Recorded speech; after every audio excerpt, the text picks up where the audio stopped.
can't even get to your car that's in the parking lot. You got to go.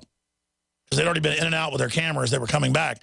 And the police admit no media allowed here now that there's a scandal and an investigation.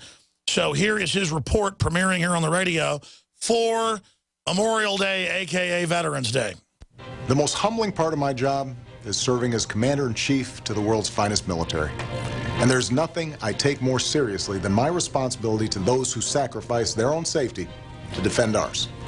That's why Michelle and I have made supporting veterans and military families a top priority from the start. Well, as you can see, the president's #1 priority is veteran care.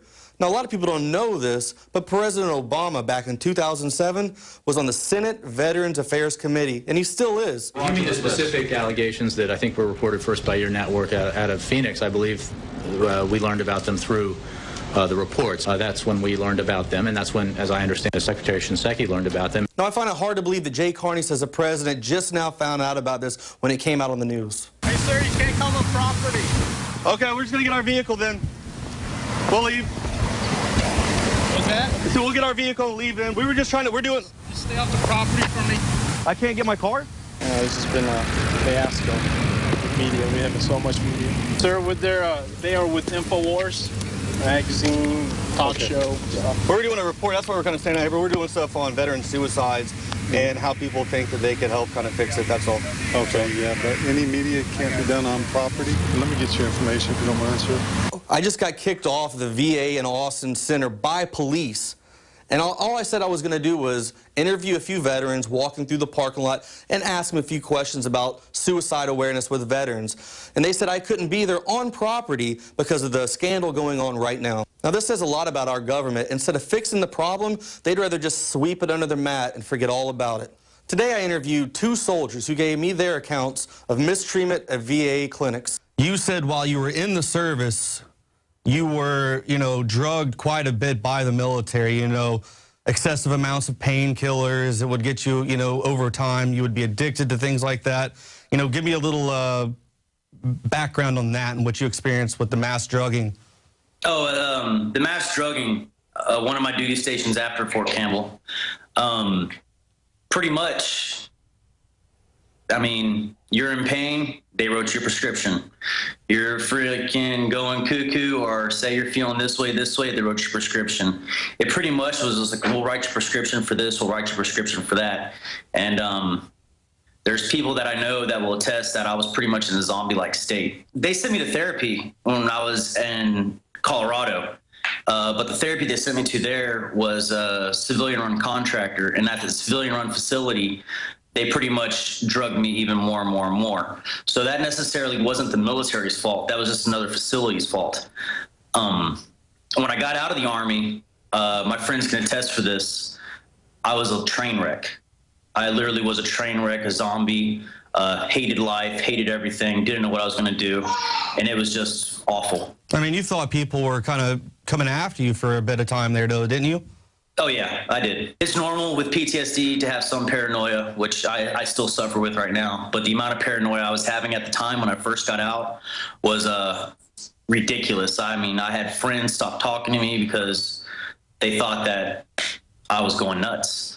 The problem was that the medication doctors there, they were all about some pills, just here, take this, it'll maybe make you feel better, or it was nothing but side effects all the time. It drove me to do nothing but want to drink and pack on a bunch of weight and everything else, just because, all the side effects one had over the other. What kind of pills did they give you? Did they give you antidepressants, pain pills, things like that? When I first got out, they were giving me tranquilizer.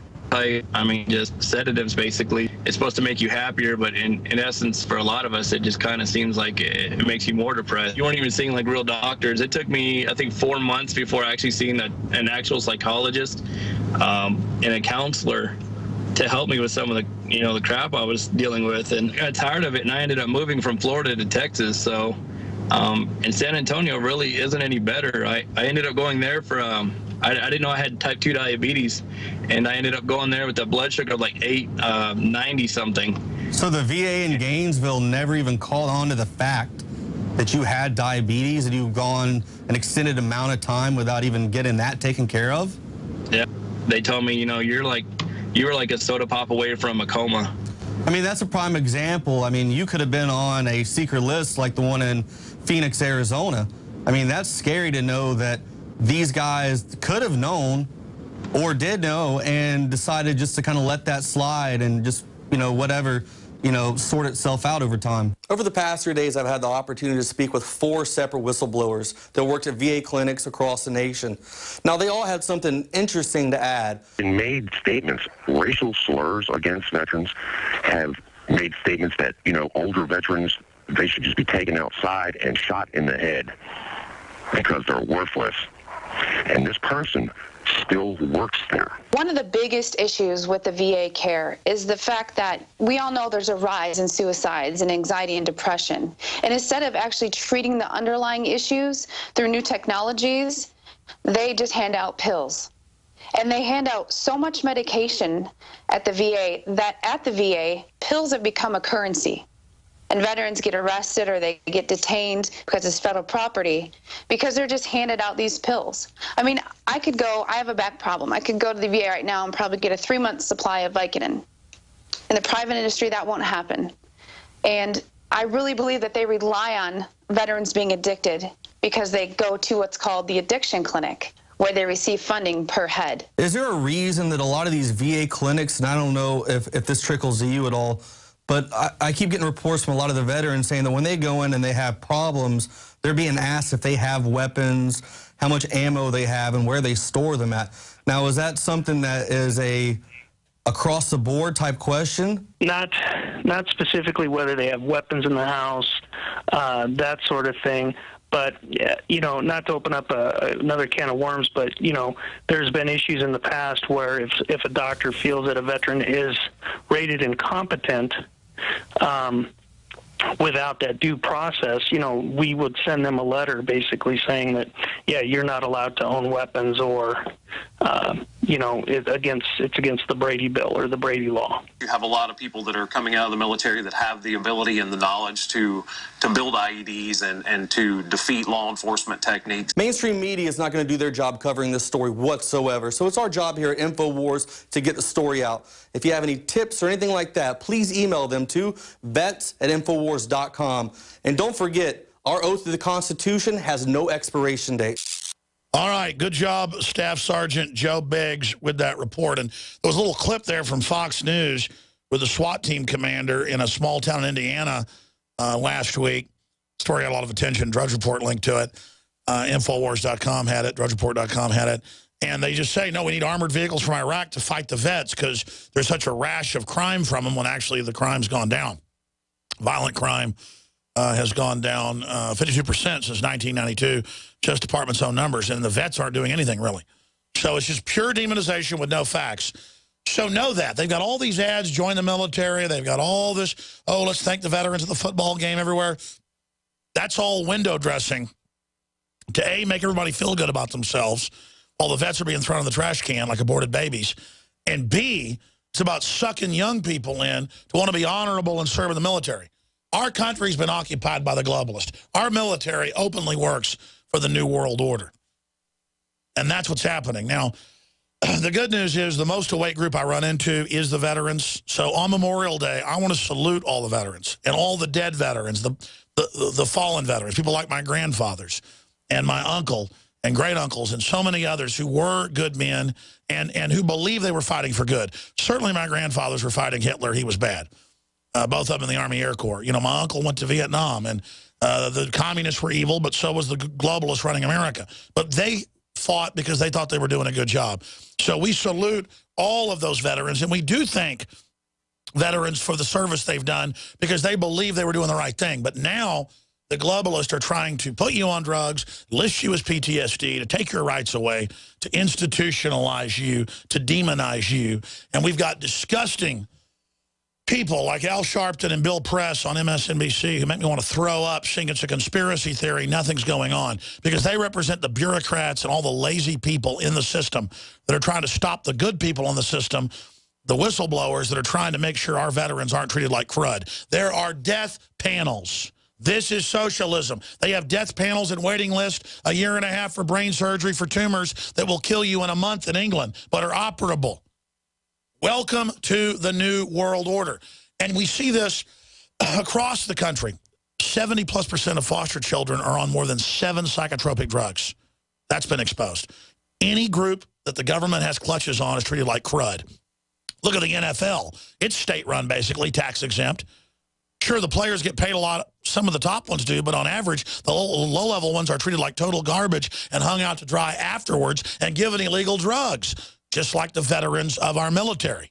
But at least they make millions of dollars. Here's Darren McBreen's report from InfoWars Nightly News I thought was interesting. NFL veterans treated like crud, NFL New World Order conspiracy, and then we'll be back with more after the break. A group of more than 500 retired pro football players have filed a class action lawsuit against the NFL. They're claiming that the league unethically supplied them with illegal prescription pain medications so they could play the game through serious injuries. As a result, these players now suffer from addiction and long-term health problems caused by the risky narcotics. The abusive practice by the NFL basically substituted pain medication for medical care, thus keeping the league's tsunami of dollars flowing. And it gets them addicted and controls them. Football field unaware they had serious injuries. Super Bowl champion quarterback Jim McMahon says team doctors never told him he had a broken neck. They just fed him more pain pills. And his teammate Keith Van Horn says he played an entire season with a broken leg while on a steady diet of painkillers. The class action lawsuit follows another NFL conspiracy to cover up the dangers of concussions, which was the focus of League of Denial, a powerful PBS Frontline documentary that details how the NFL covered up the concussion crisis. What League of Denial is about the invisible disease attacking the brains of football players. According to the scientists we talked to, the cumulative effect of maybe as many as 1,500 hits a year, the likelihood that your brain has a lot of damage done to it is very high. ESPN was so alarmed by the film that they ended their production partnership with PBS for running it. Meanwhile, the NFL agreed to pay close to $800 million in lawsuits accusing the league of concealing the risk of head injuries. And as we've been reporting all along here at InfoWars, the National Football League has also emerged as an establishment political tool. So it makes sense that they cover up scandals and deal drugs. And get this, the NFL is a $9 billion a year business and growing, yet they are totally tax-free. That's right, they do not pay a dime in taxes. The owners consist of a group of billionaires who buy politicians who agree to use your tax dollars to build lavish stadiums that are also set up as FEMA relocation camps in the event of an emergency or civil unrest. Hey, we're here in Denver, Colorado, and we're covering Operation Mountain Guardian. Now, this is a large-scale terrorism drill, and 100 different agencies actually took part in the exercise. Now, this was a test for Homeland Security and FEMA to test their capabilities in what they referred to as a catastrophic situation involving a terrorist attack. One of the primary locations of the drill took place right behind me at the Sports Authority field, where the exercise involved participants processing children in and out of the FEMA camp that they set up inside of the stadium. We are partnering this year with the NFL. The NFL has teamed up with the Department of Homeland Security, sending TSA Viper teams to football stadiums. They turned the Super Bowl into a police state, complete with Illuminati rituals, while at the same time banning pro-Second Amendment ads and promoting Obamacare. They are the poster child for the New World Order, and they play a heavy hand in conditioning the public. And for those of you who think that it's completely harmless to be a die-hard football fan, like I used to be, and you honestly believe that you're not the subject of conditioning, you have to ask yourselves what it would be like to live in a country where people were as passionate about football as they were for things that actually matter. Incredibly powerful report by Darren McBreen, ladies and gentlemen. We're on the march. The Empire's on the run. Alex Jones and the GCN Radio Network.